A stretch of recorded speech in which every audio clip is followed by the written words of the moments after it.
Tal como a leitura, a lição é um trabalho de colaboração e aqueles que escutam não são menos importantes do que aquele que fala. Buenos Aires, 3 de março de 1979. Jorge Luiz Borges. Esse trechinho que eu li para vocês aqui é desse livro aqui, ó, Borges Oral. É de um trabalho que ele fez, um encontro, na verdade, que ele fez numa universidade, e a universidade convidou para fazer 5 temas diferentes, e os 5 temas estão nesse livro aqui. Então esse livro vale muito a pena ler, e eu quis começar exatamente com esse trecho, porque mostra muito como é interessante a gente exercitar essa questão da audição, né? A gente ouvir o que as pessoas têm a dizer, né? E nesse trecho fala exatamente isso.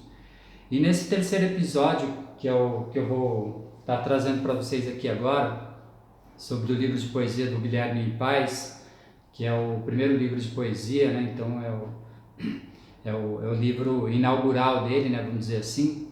É exatamente sobre esse tema que eu quero tratar, inclusive porque o Guilherme ele transita, né? Ele é professor de línguas, né? Então eu acho que tem tudo a ver, né? Esse trecho inicial que eu trouxe em relação ao trabalho que ele desenvolve também, né? E a importância da gente saber ouvir as pessoas, né? Eu acho que isso é fundamental, isso contribui tanto com o conhecimento daquele que transmite, beleza? E para a gente começar, eu vou começar com um poema na página 68, que é exatamente sobre esse terceiro tema que eu estou tratando aqui do livro do Guilherme, que foi dividido em 3 blocos, apenas para a gente fazer vídeos não ficar tão longos, mas na verdade, como eu falei lá no começo, o livro do Guilherme Paes, que é esse aqui, né, Mar de Amianto, ele segue, né, uma linearidade, ele não tem interrupções, não tem divisões, né, entre o livro ali, tá bom? É mais para a gente fazer um estudo mesmo. Então, na página 68, eu vou ler o trecho final desse poema, e a partir disso eu vou trazer uma outra citação que eu acho bem relevante a partir desse trecho final do livro, que é o que a gente vai conversar aqui. De passagem só de ida para o trabalho, digno de pena de morte anunciada na TV paga, promessa de amor eterno. Pai da matéria, no jornal de hoje em dia, nasce a cria, corvos que te sacam os olhos. Então esse trecho final aqui, eu me lembrei muito de um filme que eu assisti e que eu particularmente gosto muito do ator, que é o J.J. Abrams, não sei se vocês conhecem. Ele fez esse filme O Abutre, né? E eu tinha comentado já sobre essa questão das televisões abertas, esses programas de TV que tratam sobre a realidade quase sempre violenta, né, do nosso país, e a quantidade de pessoas que assistem esses programas, né?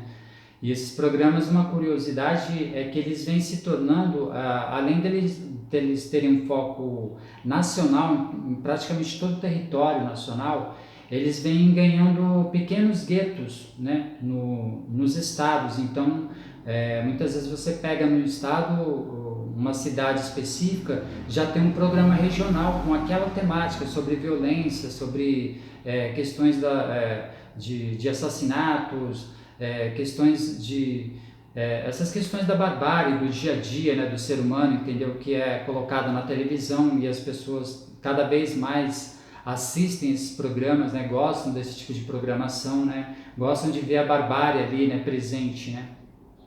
Então eu li esse primeiro trecho para mostrar esse filme aqui, que é um filme excelente, e eu gosto bastante desse ator, porque ele traz muito essa coisa do personagem perturbado, os tormentos do personagem, é quase que um sociopata, né? Então, para conseguir o que ele quer, ele vai burlando todas as regras possíveis. Ele na cena de assassinato ele tira os corpos do local, ele burla todo um roteiro para conseguir o que ele quer, conseguir a melhor informação, conseguir aquela cena de barbárie. Isso vai render para ele uma grana legal. Depois ele vai abrir uma produtora só focada nesse assunto, né? Que é o que a gente vê muito no Brasil hoje, né? A gente pega esses programas que tem, né, que passam diariamente, é exatamente isso. Existe toda uma produção, né, por trás disso, né? Existem pessoas que se deslocam para lá e para cá tentando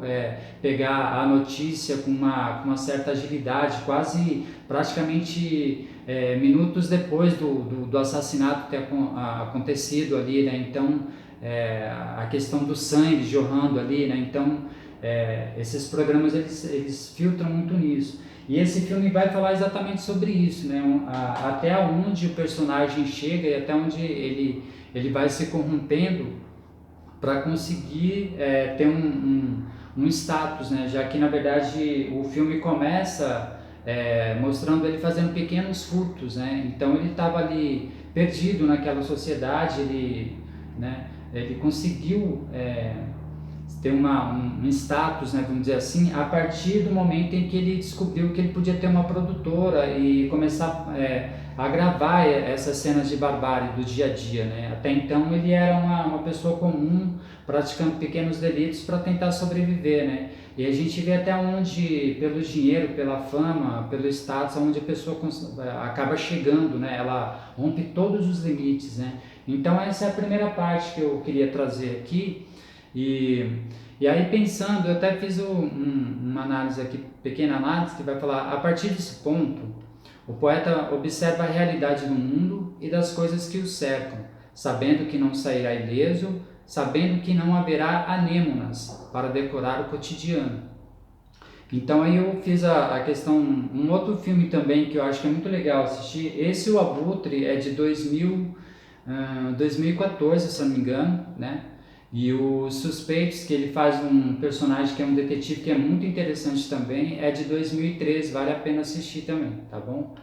Então, no mundo contemporâneo, suas transformações, lucros, anestesiamento coletivos, injustiças, arranha-céus, a barbárie e a desigualdade social aparecem de forma sutil e introspectiva, ainda assim, não menos irônica e renovadora na poesia de Guilherme Paes. Então, a ressalva que eu faço aqui eu estou trazendo coisas bem realistas aqui do ponto de vista da construção, né? E pensando no livro também. O livro do Guilherme não é exatamente isso, né? Ele traz uma outra poesia, né? Inclusive eu vou ler aqui, ó. A poesia de Guilherme não é retratada com esse realismo das citações que eu estou trazendo. É uma poesia engajada, tem uma sutileza oculta e não tão direto ao ponto. É exatamente isso, não tem todo esse realismo que eu estou trazendo aqui com essa barbárie toda, ele consegue ser muito mais sutil, né?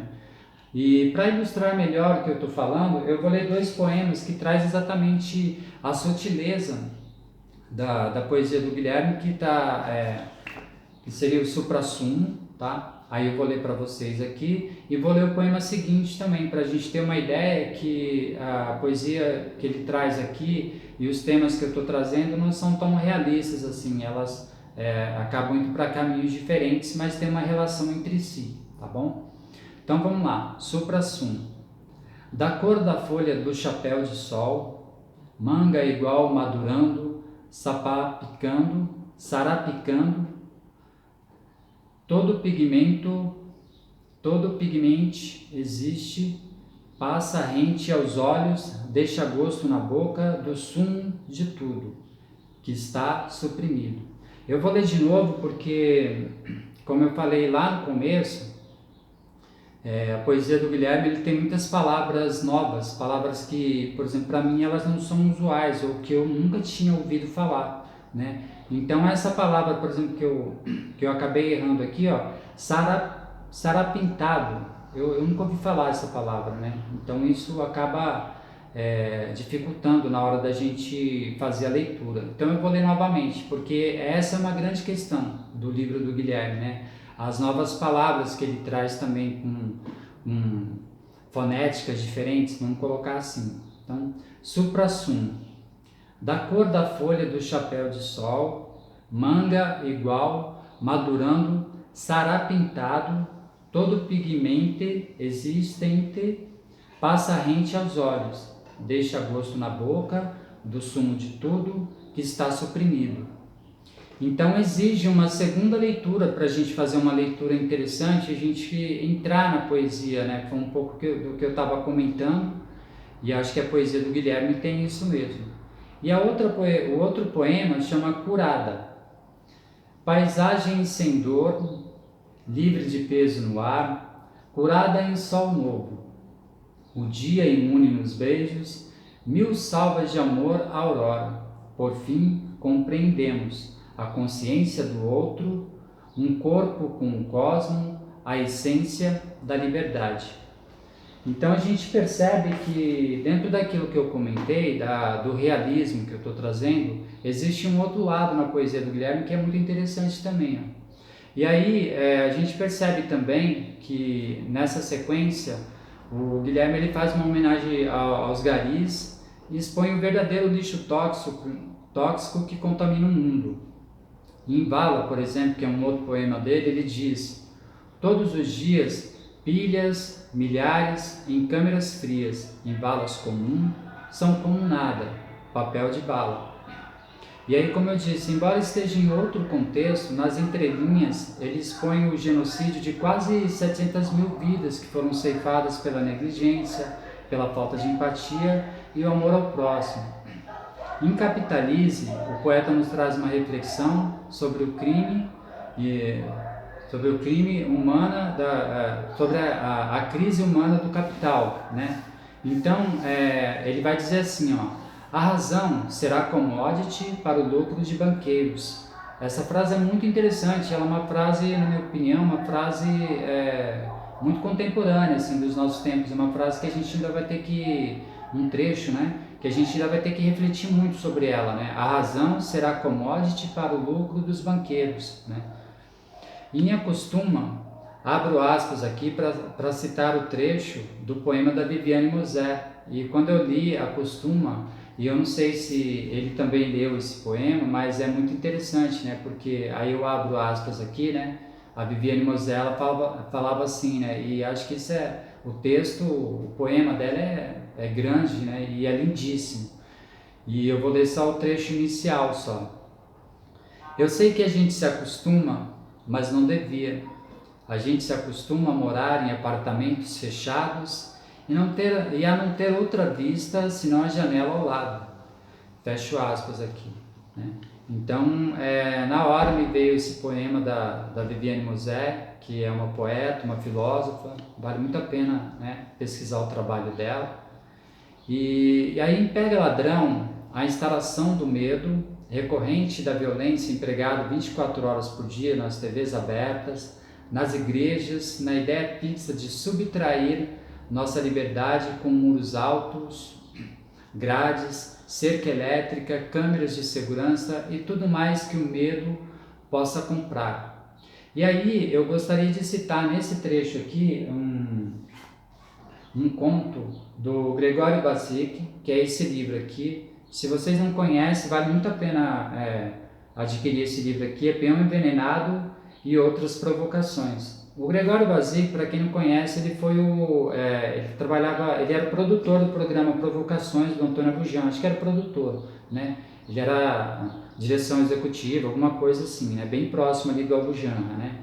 E ele lançou esse livro aqui. E nesse livro aqui, nesse trecho que eu li sobre o Pega Ladrão, na hora me veio o Pequenas Distrações, que é um conto que tem nesse livro aqui do Gregório Bassic.